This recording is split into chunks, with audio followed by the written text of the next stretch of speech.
Baik, Assalamualaikum warahmatullahi wabarakatuh.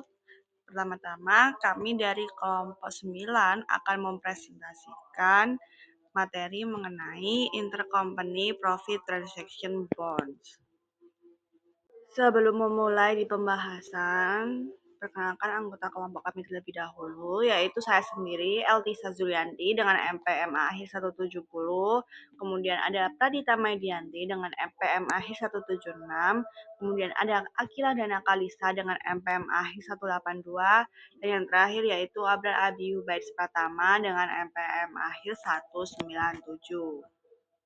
Baik, di sini materi pertama yaitu transaksi obligasi antar perusahaan. Jadi pada saat perusahaan itu menerbitkan obligasi, kewajiban obligasinya akan mencerminkan suku bunga pasar saat ini. Jadi namun perubahan selanjutnya dalam suku bunga pasar menciptakan perbedaan antara nilai buku dan nilai pasar kewajiban tersebut. Nah, jika suku bunga pasar meningkat, itu nilai pasar kewajiban menurun, kecuali jika opsi nilai wajar untuk kewajiban dipilih, keuntungan tidak diakui pada pembukuan penerbit. Kemudian, jika opsi nilai wajar itu tidak digunakan, perusahaan penerbit itu dapat mengakui keuntungan atau kerugian yang sebelumnya tidak diakui pada obligasi yang beredar dengan menarik kembali obligasi yang beredar itu. Induk perusahaan yang mengendalikan semua pelunasan utang dan keputusan lain untuk entitas yang dikonsolidasi itu memiliki opsi, yaitu yang pertama, penerbit atau induk atau anak perusahaan itu dapat menggunakan sumber daya yang tersedia untuk membeli dan melunasi obligasinya sendiri. Kedua, penerbit, induk atau anak perusahaan dapat meminjam uang dari entitas yang tidak terafiliasi dengan suku bunga pasar dan menggunakan hasil tersebut untuk melunasi obligasinya sendiri. Kemudian ketiga, penerbit itu dapat meminjam uang dari afiliasi dan menggunakan hasil untuk melunasi obligasi itu. Kemudian yang keempat ada afiliasi, induk atau anak perusahaan itu dapat membeli obligasi penerbit dari entitas luar tersebut dipensiunkan secara konstruktif. Jadi 3 opsi pertama yang menghasilkan penarikan obligasi yang sebenarnya itu jika penerbit tidak menggunakan opsi nilai wajar, itu penerbit itu mengakui keuntungan atau kerugian yang sebelumnya tidak diakui dalam 3 situasi ini dan memasukkannya dengan tepat dalam mengukur laba bersih konsolidasi. Nah, untuk opsi keempat sendiri itu menghasilkan penarikan konstruktif. Ini tuh berarti bahwa obligasi itu ditarik untuk tujuan laporan konsolidasi karena investigasi obligasi dan item hutang induk dan anak perusahaan adalah timbal balik yang harus dihilangkan dalam konsolidasi seperti itu. Baik, selanjutnya kita akan membahas tentang keuntungan dan kerugian konstruktif atas obligasi antar perusahaan. Nah, jika harga yang dibayarkan oleh afiliasi untuk memperoleh utang pihak lain lebih besar dari nilai buku liabilitas, maka kerugian konstruktif terjadi pada pelunasan utang. Nah, sebaliknya jika harga yang dibayarkan kurang dari nilai buku utang, maka terjadi keuntungan konstruktif. Keuntungan atau kerugian disebut konstruktif karena merupakan keuntungan atau kerugian yang direalisasikan dan diakui dari sudut pandang entitas yang dikonsolidasi, tetapi tidak dicatat pada pembukuan terpisah afiliasi pada saat pembelian. Jadi keuntungan dan kerugian konstruktif atas obligasi, yaitu yang pertama keuntungan dan kerugian yang direalisasikan dari sudut pandang konsolidasi. Kemudian kedua yang timbul ketika suatu perusahaan membeli obligasi afiliasi. Kemudian ketiga dari entitas lain. Keempat dengan harga selain nilai buku obligasi. Tidak ada keuntungan atau kerugian yang timbul dari pembelian obligasi afiliasi pada nilai buku atau dari peminjaman dan pinjaman langsung antar afiliasi. Kemudian perubahan dalam suku bunga pasar menghasilkan keuntungan atau kerugian bagi penerbit utang, sehingga prosedur akuntansi harus menetapkan keuntungan dan kerugian tersebut kepada penerbit, terlepas dari bentuk transaksi atau penarikan langsung oleh penerbit atau pembelian oleh afiliasi. Jadi kegagalan itu untuk menetapkan jumlah keuntungan atau kerugian konstruktif kepada penerbit mengakibatkan pengakuan bentuk atas substansi dalam transaksi pelaksanaan utang. Nah, perubahan dalam suku bunga pasar itu menghasilkan keuntungan atau kerugian bagi penerbit utang. Jadi sehingga prosedur akuntansi itu harus menetapkan keuntungan dan kerugian tersebut kepada penerbit terlepas dari bentuk transaksi. Jadi kegagalan untuk menetapkan jumlah penuh keuntungan atau kerugian konstruktif kepada penerbit itu mengakibatkan pengakuan bentuk atas substansi dalam transaksi pelaksanaan utang. Baik, selanjutnya yaitu materi tentang subsidiary acquisition of parent bonds, di mana nah di sini tuh di mana si parent atau ya si parentnya itu menjadi issuer atau penerbit obligasi dan si sonnya itu menjadi purchasing atau pembeli obligasi tersebut. Nah, di sini ada contoh soal di mana son ini dimiliki 10% oleh POP. Nah, si POP ini menerbitkan obligasi sebesar 2 juta 2 juta par dari 10% dan 10 tahun at par value to the public. Nah, at par value itu yang dimaksud itu suku bunga pasarnya itu sama dengan suku bunga obligasi, jadi tidak ada premi atau diskon. Kemudian Sison ini membeli 200.000 sama 10% dengan harga 209.000. Jadi yang terjadi itu adalah mereka mengalami kerugian karena si pembelinya ini dia membeli 200.000 dengan harga 209.000. Nah, karena mereka mengalami kerugian, maka dicatat di jurnal sebagai income from Sun pada investment in Sun dengan nominal sebesar 9.000. Kemudian untuk di jurnal konsolidasinya ini, karena si parent ini menjadi penerbit saham, maka dia itu harus mengak kerugiannya itu harus diakui semua gitu loh sama dia. Untuk jurnal konsolidasinya sendiri yaitu loss on constructive retirement of bonds sebesar 9.000 di sisi debit, kemudian 10% bonds payable-nya sebesar 200.000 di sisi debit dan investment in bonds sebesar 209.000 di sisi kredit. Nah, jurnal ini untuk memasukkan kerugian, menjurnal kerugian dan mengeliminasi akun resiprokal investasi obligasi dan total liabilitas. Kemudian yang kedua yaitu parent acquisition of subsidiary bonds. Nah, ini tuh kebalikan dari yang atas tadi. Yang tadi kan parent sebagai issuer dan si subsidiarinya ini sebagai purchasing. Nah, kalau yang ini tuh si parentnya tuh malah jadi purchasing, sedangkan si subsidiarinya itu menjadi issuer. Jadi yang ini tuh yang kedua ini tuh upstream, yang pertama tadi downstream. Nah, soalnya itu sama kayak yang di atas. Nah, di atas kan udah diketahui bahwa mengalami kerugian sebesar 9.000. Nah, kerugian 9.000 ini di kerugian 9.000 ini, si parent atau si POP ini tidak bisa mengakui seluruhnya karena si POP ini hanya memiliki 80% saham dari Sison dan Sison sisanya hanya 20%. Jadi, untuk penjurnalannya yaitu income from Son sebesar 7.200. Nah, 7.200 ini didapat dari 80% dari 9.000 di sisi debit dan investment in Son sebesar 7.200 di sisi kredit. Nah, untuk laporan konsolidasinya itu hampir sama seperti yang di downstream tadi, tapi ada perbedaan yaitu di NCI share-nya. Nah, untuk jurnal konsolidasinya sendiri yaitu loss on constructive retirement of bonds di sisi debit sebesar 7.200, kemudian 10% bonds payable di sisi debit sebesar 200.000 dan kemudian investment in bonds sebesar 209.000 di sisi kredit. Nah, sisanya itu dimasukkan ke dalam NCI share di jurnal dalam NCI share sebesar 1.800 di sisi debit. Baik, di sini saya akan menjelaskan tentang parent bonds purchase by subsidiary. Diilustrasikan bahwa si Sun ini dimiliki PAM sebesar 70%. Nah, saat mengakuisisi kondisi Sun ini memiliki book value sebesar 6.300.000, capital stock sebesar 5 juta, retained earning-nya sebesar 4 juta. Nah, kemudian PAM ini mempunyai 10 juta par dari 10% dan premi yang belum diamortisasi itu sebesar 100.000. Nah, pada tanggal 2 Januari 2017, Sun membeli 1 juta obligasi dengan harga 950.000. Nah, yang pertama kita harus menentukan porsi obligasi yang dihentikan terlebih dahulu. Nah, yaitu dengan cara 1 juta dibagi 10 juta. Sehingga menghasilkan porsi obligasi yang dihentikannya itu sebesar 10%. Nah, kemudian kita menentukan nilai bukunya terlebih dahulu.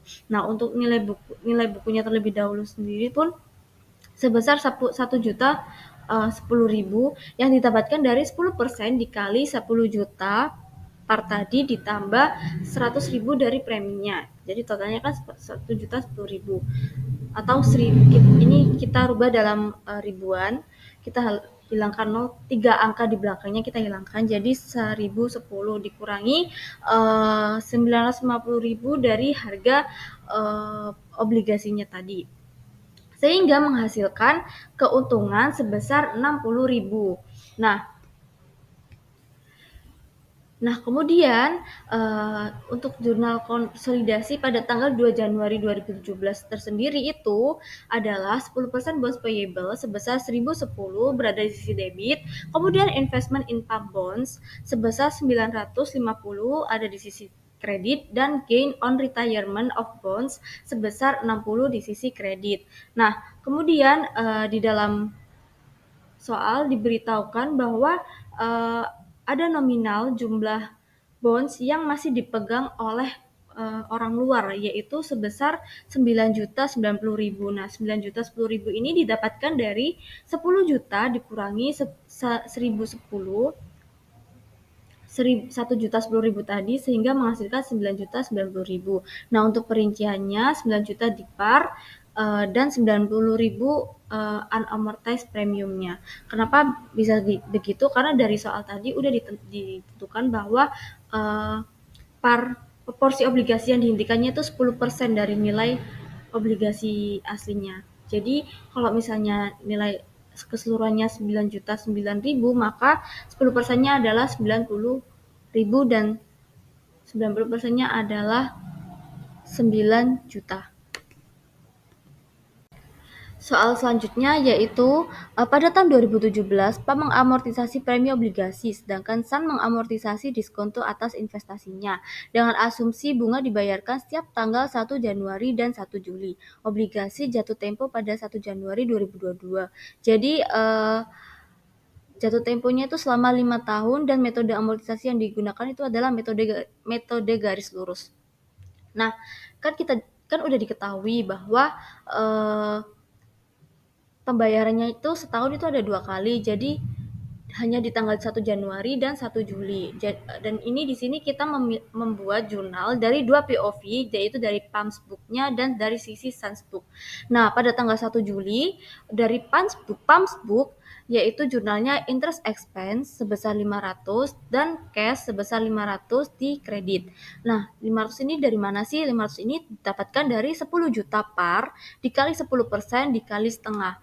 Karena kan bayarnya 2 kali jadi setengah-setengah gitu. Nah, untuk Sunsbook-nya ini pada 1 Juli jurnalnya yaitu cash pada sisi debit dan interest income-nya pada sisi kredit sebesar 50. Ini didapatkan dari 1 juta dikali 10% dikali setengah. Kemudian tanggal 31 Desember jurnal di PAMS Book-nya ini interest expense sebesar 500 berada di sisi debit dan interest payable berada di sisi kredit sebesar 500. Nah, ini didapatkan dari 10 juta dikali 10% dikali setengah. Kemudian dari sisi Suns Book-nya yaitu interest receivable sebesar 50 di sisi debit dan interest income sebesar 50 di sisi kredit. Ini didapatkan dari 1 juta dikali 10% dikali setengah. Nah, untuk jurnal tanggal 31 Desember lagi yaitu bonds payable sebesar 20 berada di sisi debit dan interest expense sebesar 20 juga berada di sisi kredit. Nah, itu didapatkan dari 100.000 preminya dibagi 5 tahun. Nah, untuk Sunsbook-nya ini dari sisi Sunsbook yaitu investment income bond sebesar 10 sisi debit dan interest income sebesar 10 di sisi kredit. Nah, ini tuh didapatkan dari 50.000 dibagi 5 tahun. Nah, 50.000 itu diskon karena kan tadi kan si Uh, oh, 50.000. Jadi itu didapatkan dari kan tadi kan nilai bukunya kan 1 juta, tapi season itu cuma bayar 950.000. Jadi dia tuh dapat diskon 50.000. Nah, diskonnya ini diamortisasi selama 5 tahun. Jadi per tahunnya cuma bayar 10.000. Nah, kemudian dicatat, diposting untuk pumps books-nya itu 10% bonds payable. Ini udah include 500.000 unamortized premiumnya, yaitu sebesar 10.080 dan interest expense-nya sebesar 980. Mohon maaf ada kesalahan tadi, include-nya itu 80.000 premi yang belum diamortisasi. Nah, 1080 itu didapatkan dari kan tadi kan awalnya 1010. Terus kemudian karena kan tiap tahunnya ada amortisasi, jadi dikurangi dikurangi 2. Ya benar. Jadi kan tadi kan premi awalnya itu totalnya kan 10.100. Nah, kemudian udah ada penyusutan amortisasi preminya dikurangi 20. Karena kan preminya 100 dibagi 5 tahun kan jadi tiap tahun itu 20. Jadi 10.100 dikurangi 20 totalnya jadi 10.80. Kemudian interest expense-nya sebesar 980 itu didapat dari pumps book-nya yang ini itu totalnya 500 ditambah 500 dikurangi 20 sehingga 980. Nah, untuk Sans book-nya ini investment in pump bonds sebesar 960. Nah, 960 ini didapatkan dari kan tadi harganya itu 950. Tapi nilai bukunya kan 1 juta. Jadi kita itu harus menambah tiap tahun itu harus menambah 10 10 10 biar nanti di tahun kelima pada saat jatuh tempo itu pas jadi 1 juta. Jadinya 950 ditambah 10 jadi 960. Nah, interest income-nya itu didapatkan dari jurnal Sunsbook-nya yaitu 50 ditambah 50 ditambah 10 hasilnya 110. Baik, selanjutnya yaitu saya akan membahas jurnal konsolidasi pada tanggal 31 Desember 2017. Nah, sebenarnya jurnal konsolidasi ini terdapat 6 jurnal yaitu A, B, C, D, E, F. Namun untuk di bab ini dikhususkan kita itu difokuskan ke jurnal A, B, sama F. Nah, jurnal yang A ini kita itu mengeliminasi investasi. Nah, tadi kan yang tadi itu kan jurnal tanggal 2 Januari ya. Nah, ini yang tanggal 31 Desembernya. Jadi jurnalnya itu sama, bonds payable ada di sisi debit sebesar 1.008. Nah, 1.008 ini didapatkan dari kan yang tadi yang tanggal 2 Januari kan 1.010. Nah, itu dikurangi amortisasi sebanyak 2 yaitu 1.008.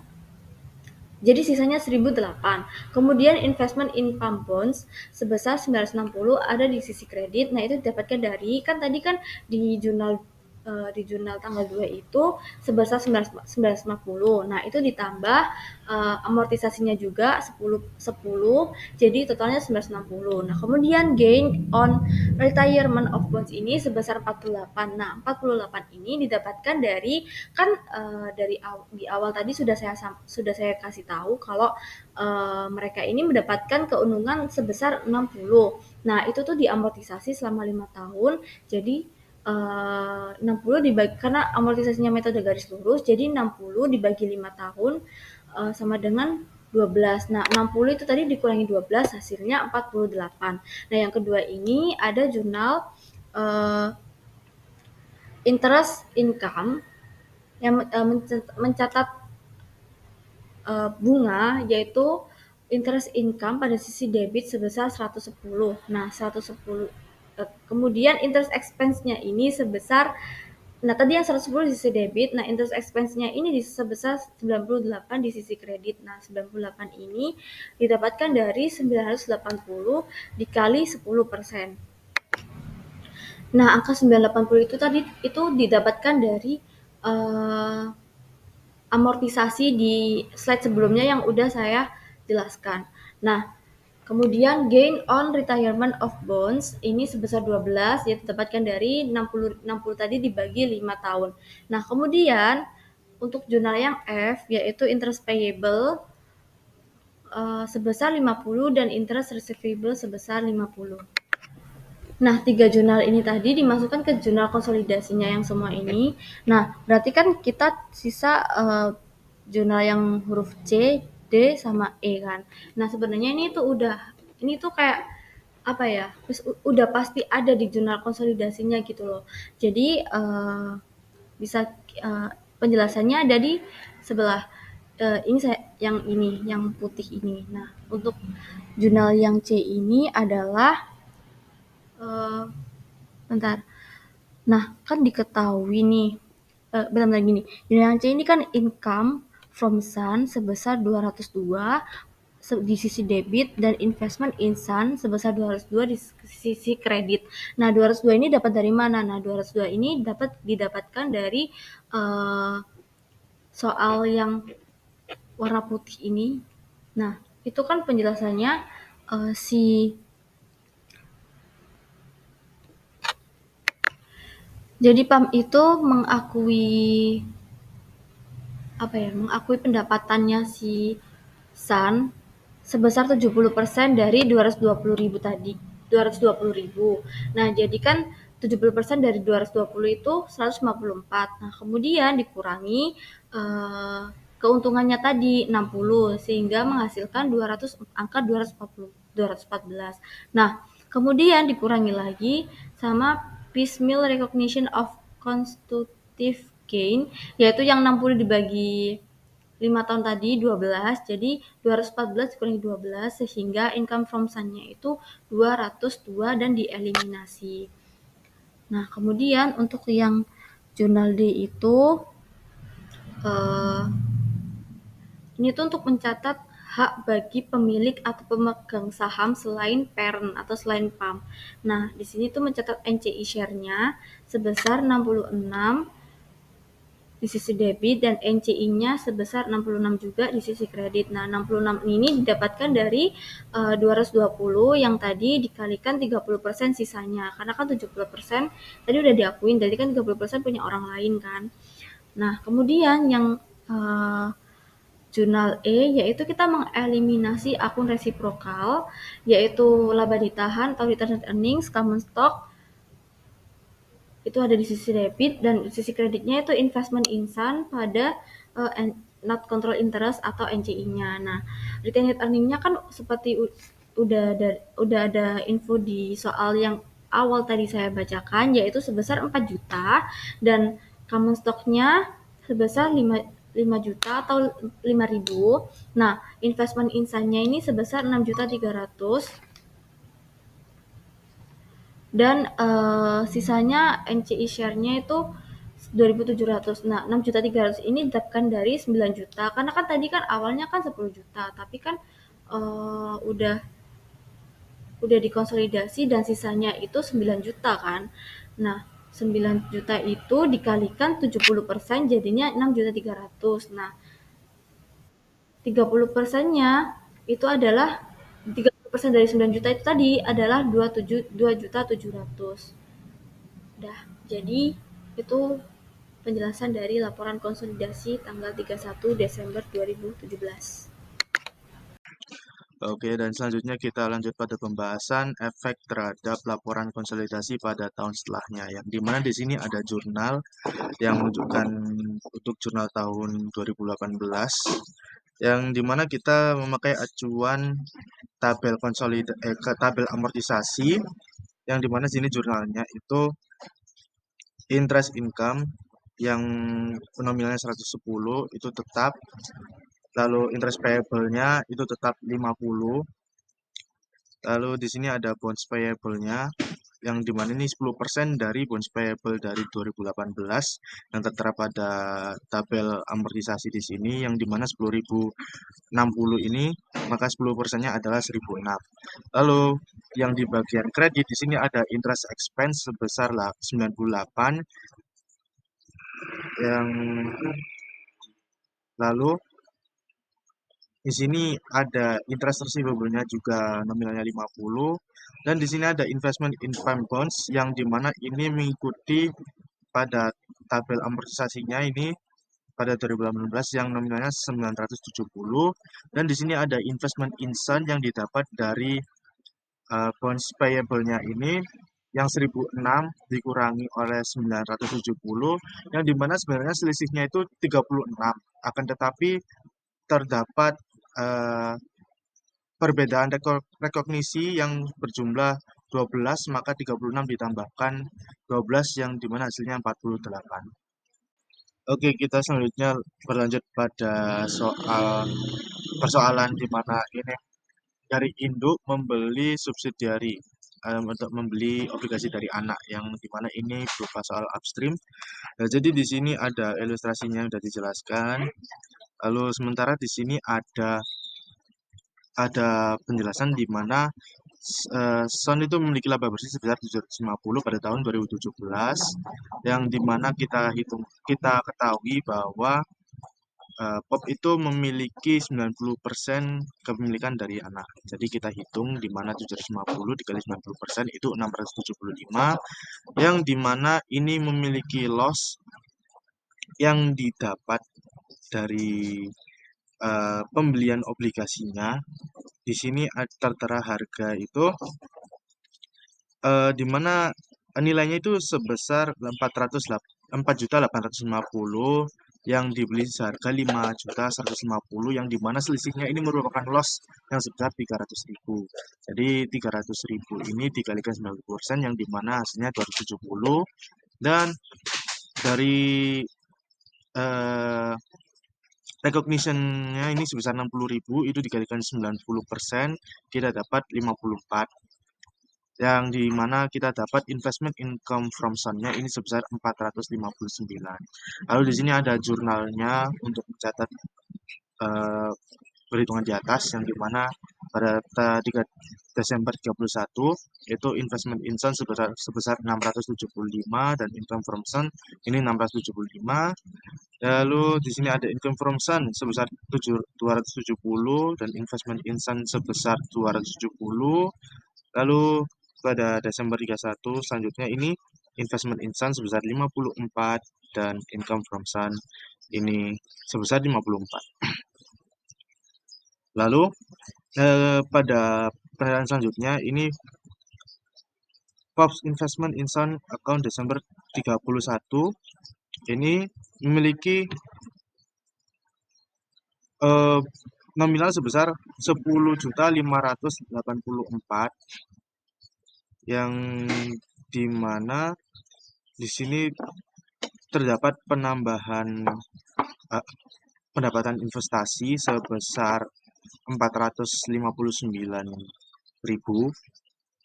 Jadi kita catat yang dimana investment in Sun in Januari ini kita dapatkan dari capital stocknya itu yang sebesar 10 juta dan ditambah return earningnya yang bertambah 1 juta. Yang kita ketahui nanti dari worksheet-nya, yang dimana worksheet-nya pada akhir tahun itu sebesar 1.250.000, sedangkan pada tahun sebelumnya itu hanya 250 saja. Jadi 10 juta ditambahkan 1 juta, ini nominalnya menjadi 11.250 yang dikalikan 90% yang mana kita dapat 10.125.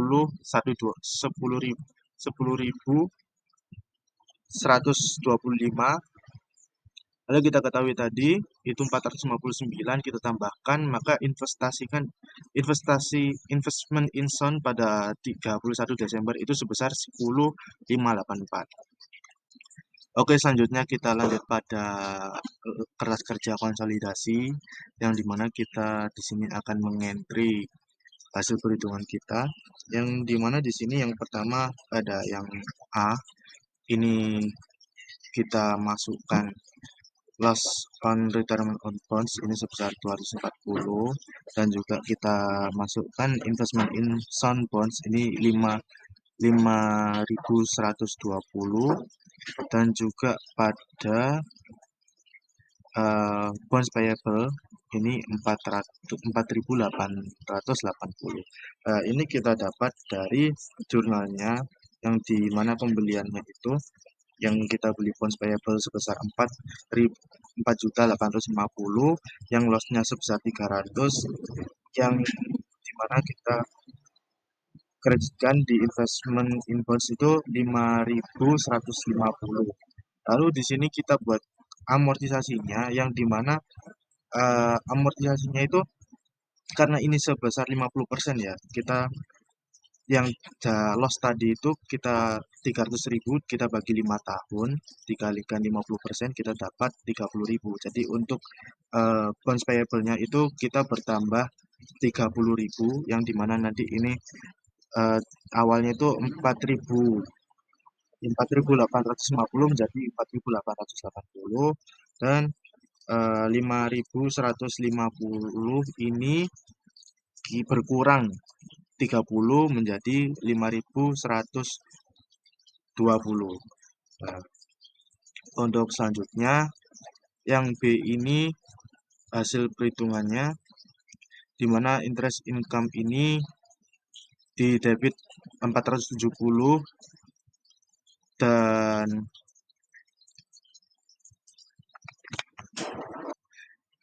kita lanjut yang B ini yang dimana kita dapat jurnalnya itu interest income-nya itu 470 kita masukkan di debit, dan interest expense-nya ini 530 kita masukkan di kredit, dan ada loss on in retirement of bonds ini sebesar 60 kita masukkan di debit. Lalu untuk yang C 459 itu kita dapat dari perhitungan yang sebelumnya yang dari 675 dikurangi 270, lalu ditambahkan dengan recognition konstruktifnya itu yang sebesar 60 dikali 90% yang bernominal 54, maka didapat hasilnya 459. Itu tadi kita masukkan di income from Sun pada investment in Sun sebesar 459. Lalu kita lanjut pada yang D. Jadi yang D ini kita ketahui return earning-nya ini sebesar 1.250, dan capital stock-nya ini sebesar 10 juta tadi. Lalu kita tambahkan untuk mendapatkan investment insan-nya tadi, jadi 11.250 dikalikan 90% kita dapat ini. Kita dapat 10.120. Dan pada NCI-nya ini kita kalikan 10% juga, karena NCI-nya 10% kita dapat ini 1.125. Lalu pada jurnal yang E ini kita jurnal antara interest payable dan juga interest receivable. Jadi kita ketahui interest payable-nya itu sebesar 250, kita masukkan di debit, dan interest receivable-nya sebesar 250 di kredit. Lalu yang terakhir di F ini kita hitung dari yang sebelumnya pada equity method itu yang kita tahu nominalnya. Ya sebelumnya kita perhitungkan itu sebesar 90%, maka di sini kita hitung 10%-nya berapa. Jadi sebesar 750 itu kita kalikan 10% yang dimana kita dapat 75, dan juga ada constructive loss-nya itu sebesar 300.000, kita kalikan 10% dimana hasilnya 30, dan juga ada 60.000 ini recognition konstruktifnya ini kita kalikan 10 maka hasilnya 6. Maka dari 75 dikurangi 30 ditambah 6 kita dapatkan nominal 51. Jadi kita catat di sini non controlling interest share debit ini sebesar 51, dan non controlling interestnya sebesar 51. Maka total dari keseluruhan di sini ketika sudah dikonsolidasikan itu sebesar 59.046. Baik, selanjutnya kita mau menghitung dampak pengendalian kepentingan pada tahun 2017. Nah, ini tuh diturunkannya tuh sebesar pada kerugian konstruktifnya itu 300.000 dan penghapusan pendapatan bunganya itu 470.000. Itu sesuai soal. Nah, untuk total penurunannya yaitu 300.000 ditambah 470.000. Nah, peningkatannya kita hitung dari penghapusan biaya bunga dan pengurangan pada bagian kepentingan NCI. Nah, untuk penghapusan biaya bunganya itu sebesar 530.000, pengurangan pada bagian kepentingan NCI-nya itu sebesar 24.000. Nah, 24.000 ini dari 75.000 yang merupakan laba bersison yang dilaporkan. Kemudian 51.000-nya itu dari 750 dikurangi 300 tambah 60.000 dikali 10%. Jadinya itu 51.000. 75.000 dikurangi 51.000 itu jadinya itu 24.000. Nah, sehingga total kenaikannya itu menjadi 554.000. Nah, untuk menghitung dampak pada bagian pengendalian kepentingan pada tahun 2017 itu 770.000 dikurangi 554.000 menghasilkan 216.000. Selanjutnya untuk jurnalnya itu ada kerugian atas pelunasan obligasi sebesar 300, terus bunga yang harus dibayar 250, pendapatan bunganya 470, 10% obligasi yang dibayarkan itu 4.880, pada investasi pada obligasi anak sebesar 5.120, terus ada bunga yang diterimanya 250, beban bunganya 530. Jurnal keduanya yaitu investasi di anak atau SON itu sebesar 216, terus ada interest, terus ada kepentingan non pengendalinya itu sebesar 24.000, pendapatan bunganya itu 470, terus ada 10% obligasi yang dibayarkan sebesar 4.910, pada investasi pada obligasi anak itu sebesar 5.090 dan beban bunganya itu 530. Baik, di sini saya akan menjelaskan soalnya yaitu Dollar Bird Corporation menerbitkan 5.000 obligasi dengan nilai nominal $1.000 dan kupon 12% pada tanggal 1 Januari 2024. Nah, bunga dibayarkan setiap tanggal 1 Januari dan 1 Juli setiap tahun. Obligasi akan jatuh tempo pada tanggal 1 Januari 2029. Pada tanggal 1 Januari 2026, Brands Corporation, anak perusahaan yang dimiliki 80% oleh Dollar-Bird, membeli 3.000 obligasi tersebut di pasar terbuka dengan harga $1.015. Nah, laba bersih terpisah Dollar-Bird untuk tahun 2026 sudah mencakup beban bunga tahunan dan dari seluruh 3.000 obligasi tersebut. Laba bersih terpisah Brands adalah $300.000 yang sudah mencakup bunga obligasi yang diterima pada 1 Juli serta akruan pendapatan bunga yang diperoleh pada 31 Desember. Nah, soal yang pertama, berapa jumlah laba atau rugi dari pembelian obligasi Dollar-Bird secara antar perusahaan pada tanggal 1 Januari 2026. Soal yang kedua, jika obligasi awalnya diterbitkan pada 1006, dan 80% dari obligasi tersebut dibeli oleh Brands pada tanggal 1 Januari 2007 dengan harga 980, maka laba atau rugi dari pembelian antar perusahaan tersebut adalah yang ketiga, jika obligasi awalnya diterbitkan pada 1030 dan 70% dari obligasi tersebut dibeli pada tanggal 1 Januari 2028 dengan harga 1040, maka laba atau rugi konstruktif dari pembelian tersebut adalah, dan yang keempat, menggunakan informasi awal berapa jumlah beban bunga konsolidasian untuk tahun 2006. Untuk soal nomor 5, menggunakan informasi awal berapa saldo untuk akun obligasi yang harus dibayar, bonds atau bonds payable, dan bunga obligasi yang masih harus dibayar, atau bond interest payable dalam neraca konsolidasi per tanggal 31 Desember 2027.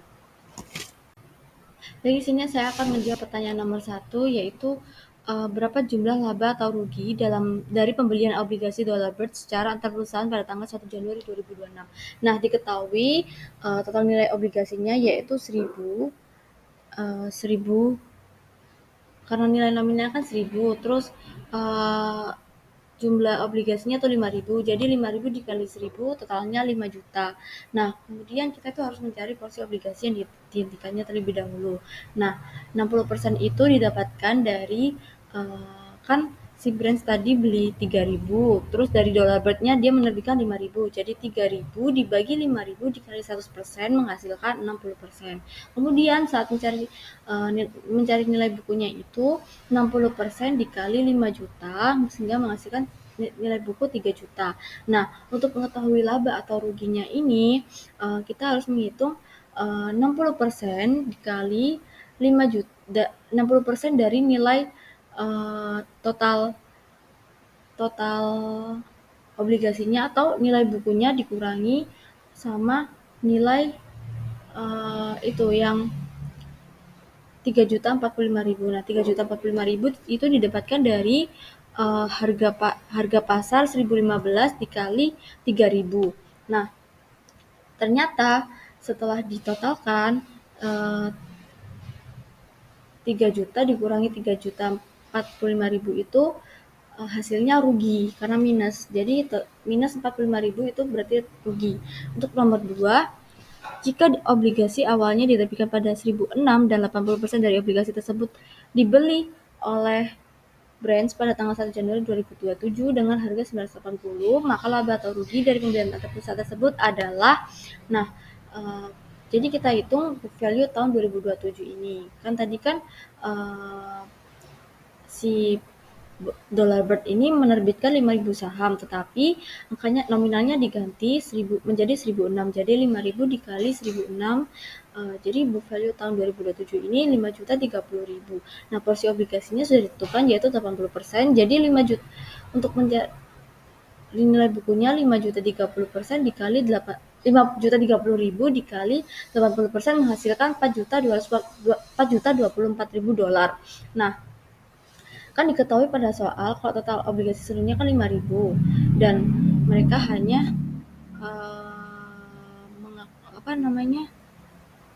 membeli 80%-nya. Jadi kan 80% dari 5.000 itu tersebut adalah 4.000.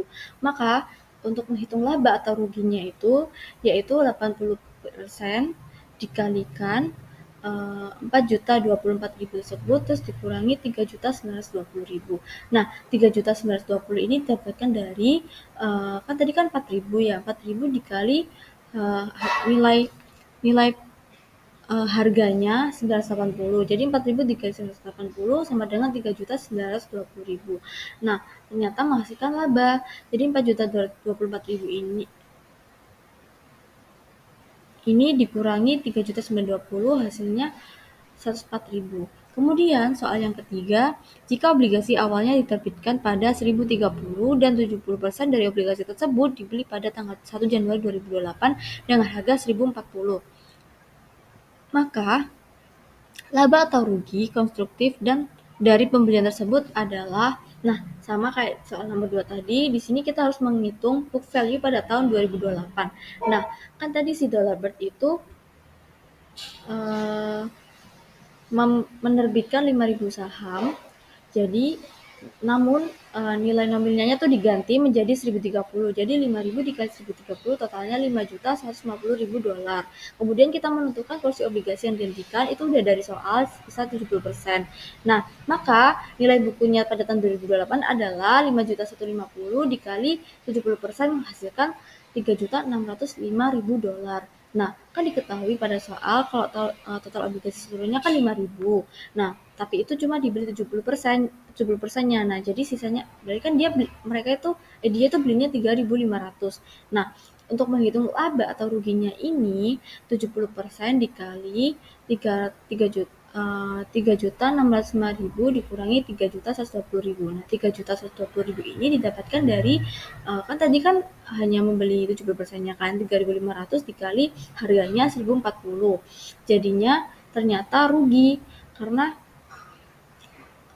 rugi sebesar 35.000 dolar. Oke, selanjutnya baik untuk nomor 4 di sini soal diminta untuk menggunakan informasi awal berapa jumlah beban bunga konsolidasian untuk tahun 2026. Jadi untuk beban bunganya sendiri itu kita dapat dari total dari keseluruhan obligasi itu kan 5 juta yang dibeli dengan branch corporation sebanyak 3 juta. Lalu dikalikan dengan kuponnya sebesar 12%, maka kita dapat beban bunganya sebesar 240.000 dolar. Lalu untuk nomor 5 ini dalam soal disebutkan menggunakan informasi awal berapa saldo untuk akun obligasi yang harus dibayar, bonds payable, dan bunga obligasi yang masih harus dibayar, bond interest payable dalam neraca konsolidasian per tanggal 31 Desember 2027. Jadi untuk kita cari bonds payable-nya itu kita kurangi dari total obligasinya dengan obligasi yang diakuisisi sekitar 3 juta, maka didapat 2 juta dolar.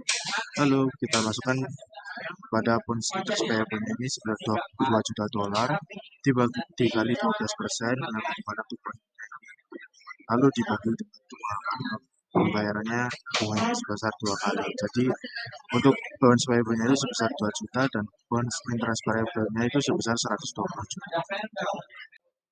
Baik, selanjutnya di sini yaitu soal kedua. Jadi, Rufus Owl Inc. itu memiliki obligasi yang beredar sebesar 800.000 dolar dengan tingkat bunga 10%. Jatuh tempo pada tanggal 1 Januari 2020 dan memiliki diskonto yang belum diamortisasi sebesar 16.000 dolar per tanggal 1 Januari 2026. Jadi, Bird Corporation itu adalah anak perusahaan yang dimiliki 90% oleh Rufus. Pada tanggal 1 Januari 2026, Bird itu membeli obligasi Rufus dengan nilai nominal sebesar 160.000 dolar dari obligasi yang masih beredar dengan harga 152.000 dolar. Jadi obligasi ini tuh membayarkan bunga pada tanggal 1 Januari dan 1 Juli serta jatuh tempo pada tanggal 1 Januari 2029. Jadi metode amortisasi garis lurus itu digunakan. Kemudian pertanyaan nomor 1 yaitu pembelian obligasi laporan laba rugi konsolidasian dari Rufus Oil Corporation dan anak perusahaannya untuk tahun 2026 menunjukkan laba atau rugi sebesar berapa. Kemudian kedua, piutang bunga obligasi atau bond interest receivable untuk tahun 2026 dari obligasi awal yang tercatat di pembukuan Bird sebesar berapa. Kemudian yang ketiga yaitu buatlah jurnal untuk seluruh transaksi beserta neraca konsolidasiannya. Baik, untuk jawaban soal pertama kan porsi obligasi yang diberhentikannya. Jadi 160.000 dolar itu dari nilai nominal obligasi Rufus itu. Kemudian dibagi 800.000 dolar dari obligasi yang beredar. Jadi sama dengan 20% untuk porsi obligasi yang diberhentikannya itu. Kemudian laba antar perusahaannya itu kan tadi kan porsinya kan 20%. Nah, terus kemudian dikali 800.000 dolar itu dari obligasi yang beredar. Kemudian itu dikurangi 152.000 dolar. 152.000 dolar itu dari harga obligasi yang masih beredar. Baik, untuk selanjutnya yang nomor 2 itu kan pembukaan Bircorp itu jadinya itu pendapatan bunganya. Kan bunganya tadi kan sebanyak 10% kan. Kemudian dikali nilai nominalnya itu sebanyak 160.000 jadinya itu 15.600 itu untuk 1 tahun. Nah, sedangkan ini kan dibayarkan sebanyak 2 kali ya, antara Januari sama Juli. Jadinya itu 2 kali setahun. Jadinya itu dibagi 2 jadi 7.800 dolar. Baik, saya akan menjelaskan amortisasinya. Nah, untuk pada buku Rufus All Inc.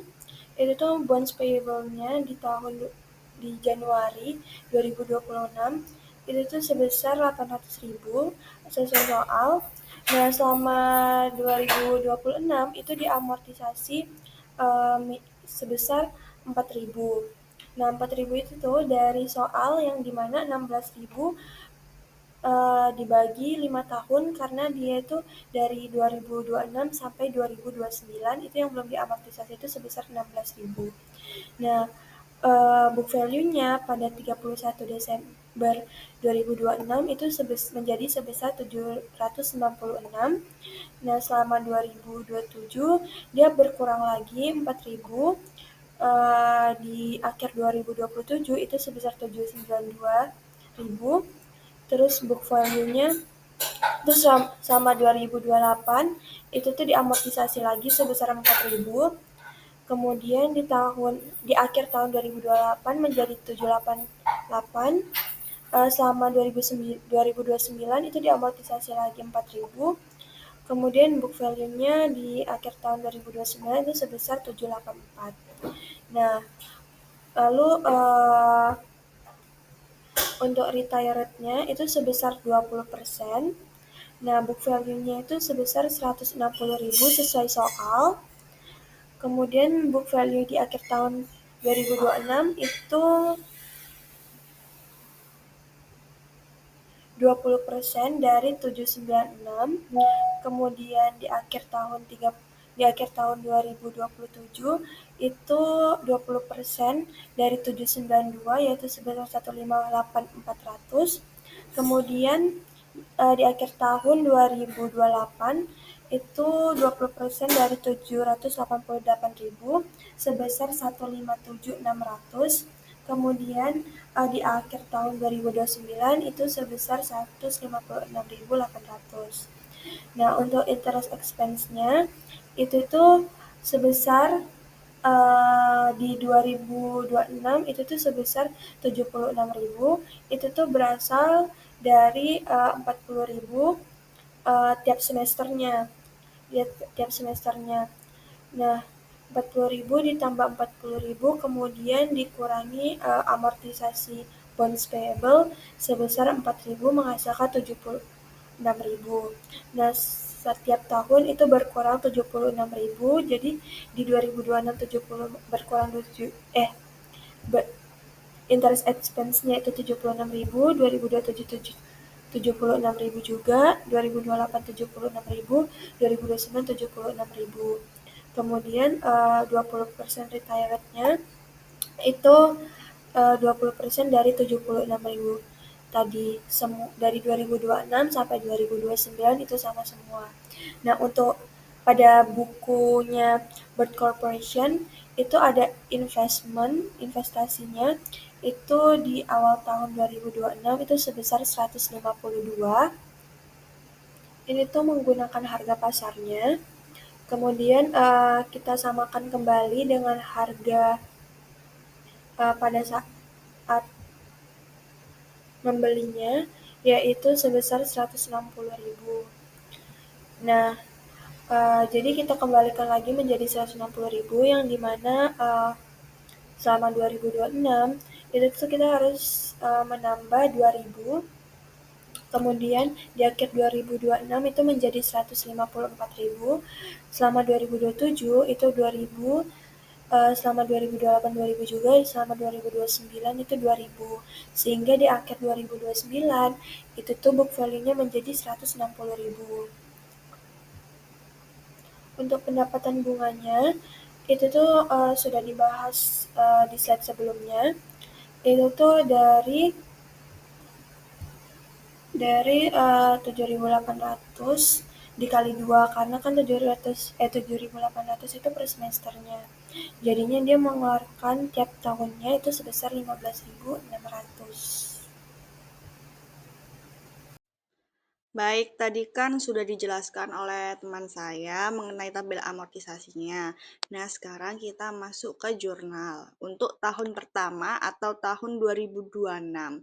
Yaitu yang pertama, bonds payable-nya itu sebanyak 160.000. Kemudian pada investment in bonds-nya itu sebanyak 152.000 dolar. Kemudian pada gain on retirement of bonds-nya juga sebanyak 8.000 dolar. Kemudian ada interest income-nya itu sebanyak 15.600 dolar. Kemudian interest expense-nya itu sebanyak 15.200 dolar. Dan sisanya itu yaitu gain on retirement of bonds sebanyak 400 dolar. Ini semua itu sudah diketahui di tabel amortisasi yang dijelaskan oleh teman saya. Kemudian interest payable-nya itu dan kepada interest receivable-nya itu sebanyak 8.000 seperti yang ada di tabel. Kemudian jurnal 2029-nya, ini kan jurnal, anggap saja jurnal kedua dan jurnal sampai jurnal terakhir itu sama kan. Nah, yaitu jurnalnya itu bonds payable-nya itu sebanyak 156.800 dolar. Kemudian interest income-nya itu 15.600 dolar. Kemudian investment in Bird Corporation-nya itu 2.800 dolar. Pada investment in bonds-nya itu 160.000 dolar. Kemudian interest expense-nya itu sebanyak sisanya itu yaitu 15.200 dolar. Kemudian ada interest payable pada interest receivable yang sama seperti di atas, yaitu 8.000 dolar.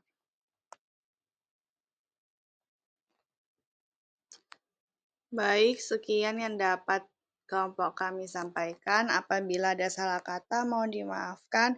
Wassalamualaikum warahmatullahi wabarakatuh.